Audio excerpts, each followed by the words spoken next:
sundan mo si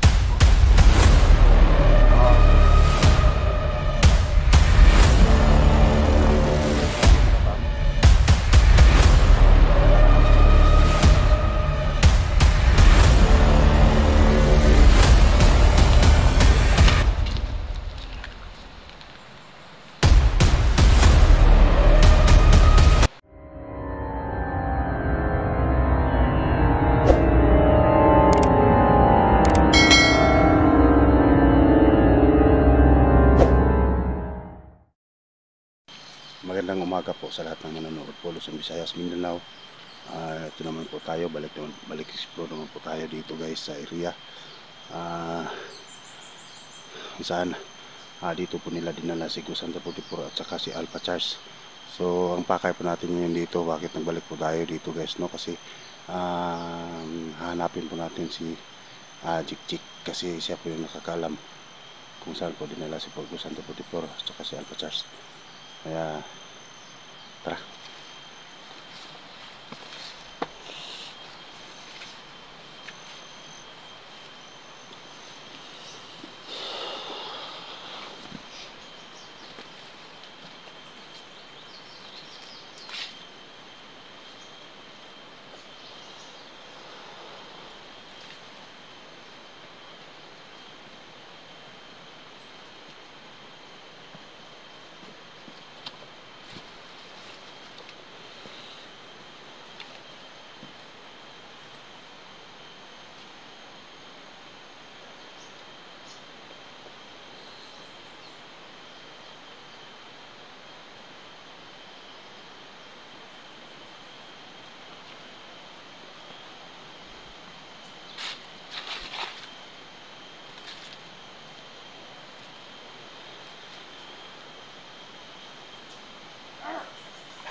Diyan na naman po yung mga demonyo.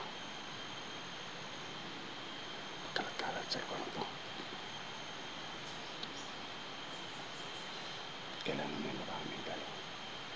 Hindi natin makita si Jik.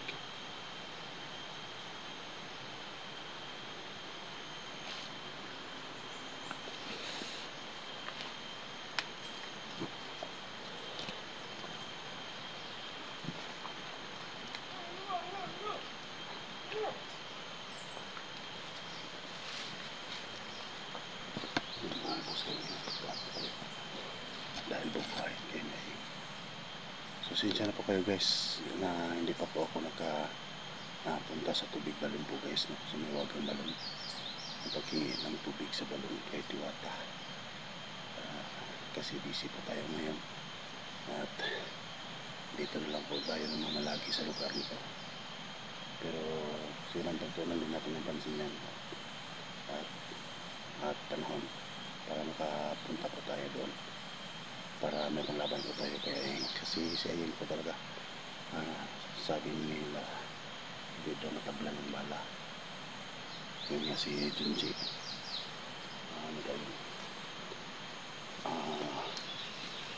natalo sa kapangyarihan ngayon. Pero sa ngayon hindi na muna natin hindi na muna tayo magbabalak na makaharap natin si hindi na tayo laban sa kanya. Pero kung sakasakali magkataon na magkaharap talaga kami, gagawin ko lahat para mapatay natin si Ayeng.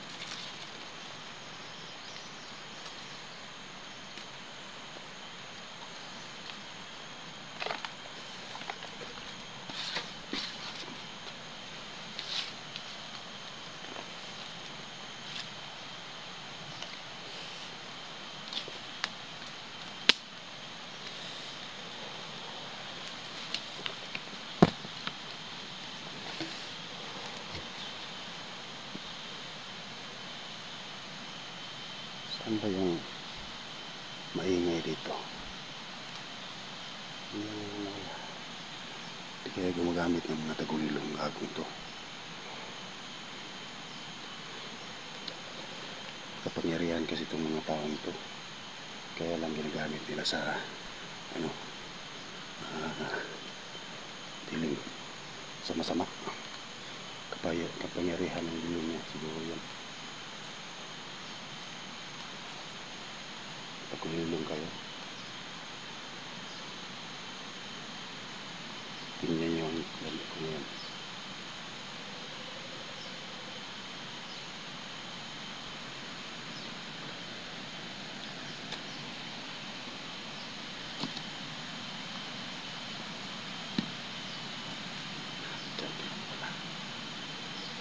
Busay.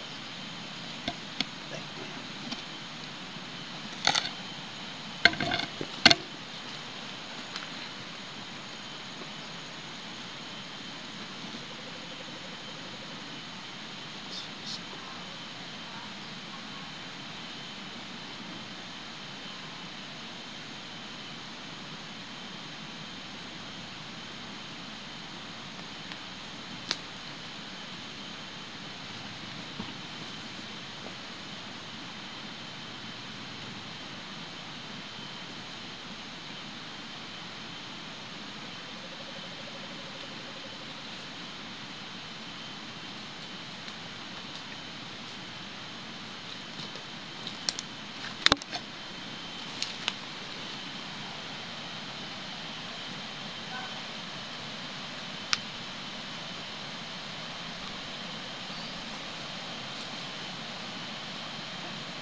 Parang may nakikita akong usok dito.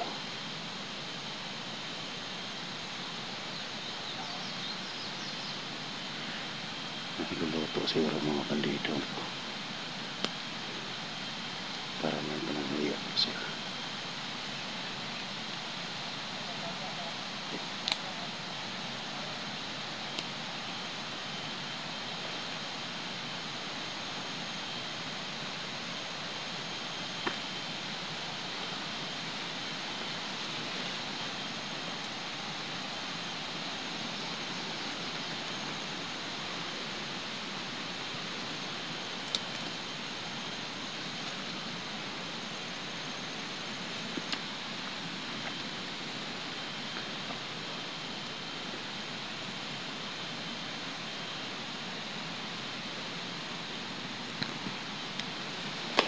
Kaibigan, inutusan ako na Ing.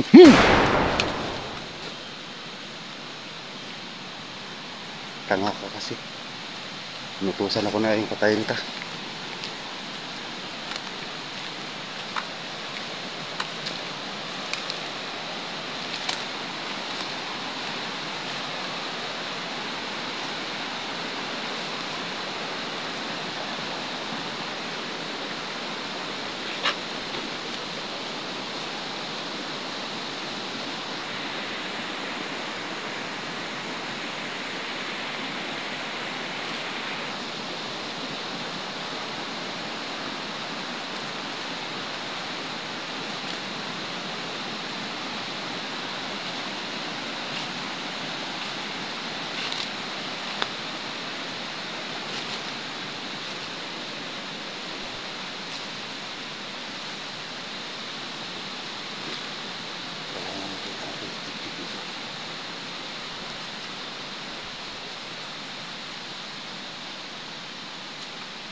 yung taon.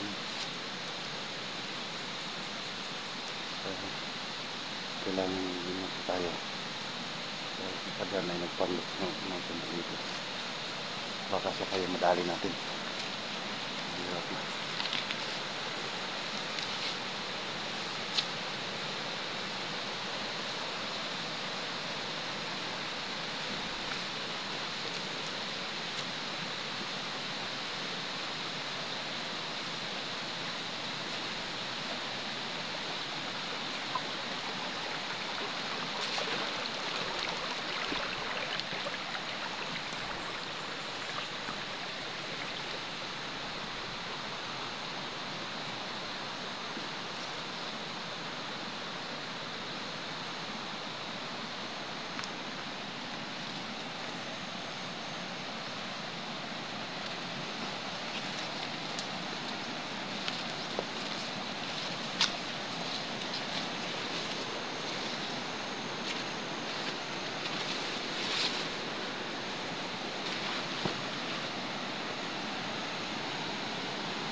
Kailangan siguraduhin natin na lumingon siya sa atin, makita natin yung mukha, makasibadan pa yung malalim, no? Kaya ganun ang ginagawa natin kanina, sinigurado muna natin, kailangan humarap siya kami yung bandido o sibadan.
Ubos na yata sila.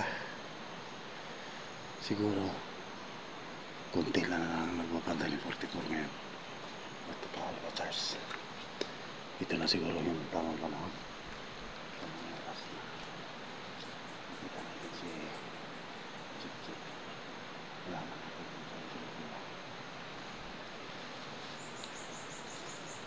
para may ligtas na natin. Wala namang kalaban.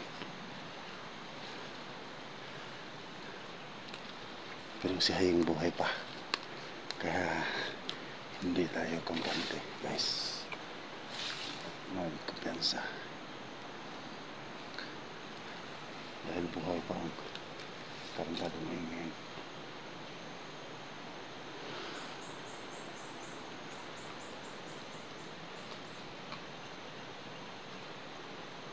Wala nang kalaban.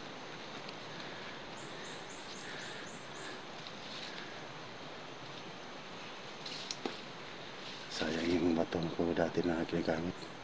Panglaban sana kang Haying yan. Kaya lang biglang lang naglaho.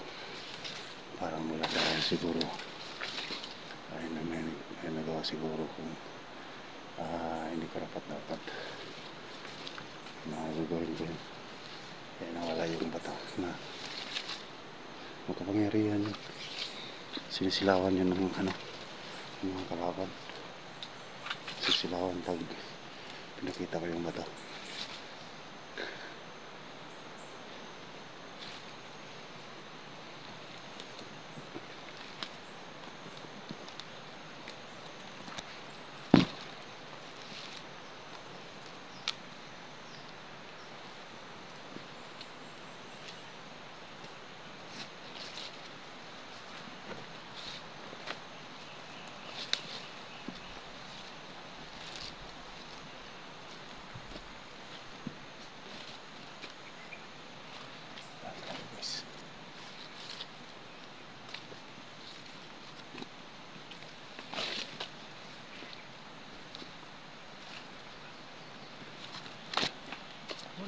Uy!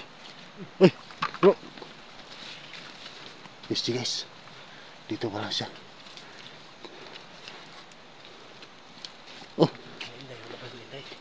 Hindi ka nakita si Inday. Ha? Oh, Chick! Ikaw pala.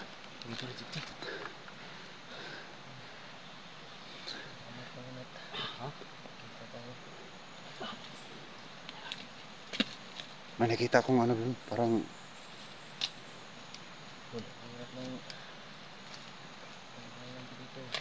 may tinatali sila doon sa puno. Chick. Parang may tinatali sila doon sa puno. Buti na Hindi ko lang talaga kung sino. nabasa niyo yung mga pasihin ko sa inyo ba? Oo. So ganito gawin natin. Si 44 at saka si Alpha Charles, kasama sila. Oo. Pero hindi ko alam kung sa ngayon kasama ba sila. So kailangan ko yung mga update niyo. Parang wala na si Alpha. Ha? Ay, 44. Ikaw man nakasunod no? Oo, ako yung kasunod kang Alpha. Walay. Kami nila. Wala sila tol. Si Kuya 44 na-update ko sa kanya. Alam ko lang. Wala silang dalawa. Wala silang sino ba yung tinawag pala si Ayin. Nakita mo si 44. Oo, nakita ko Si Alpha nakita mo rin. Tol siya tol. Nasundan mo si 44 tol. Sinundan ko sila pero bigla na lang nawala. Pero may nakita ko doon na parang may tinatali sila, dami nila doon.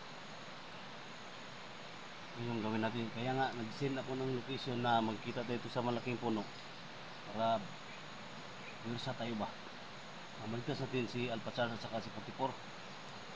So mag-antay tayo ng ilang mga minuto. Kung walang dumating, Magpunta sila dito. sinabihan ko sila lahat. So kung walang dumating, so kailangan bilos tayo para maabutan natin sila. Baka binaon naman sa lupa si Alpha Charles ba? So ano ito no? Ano mga tol?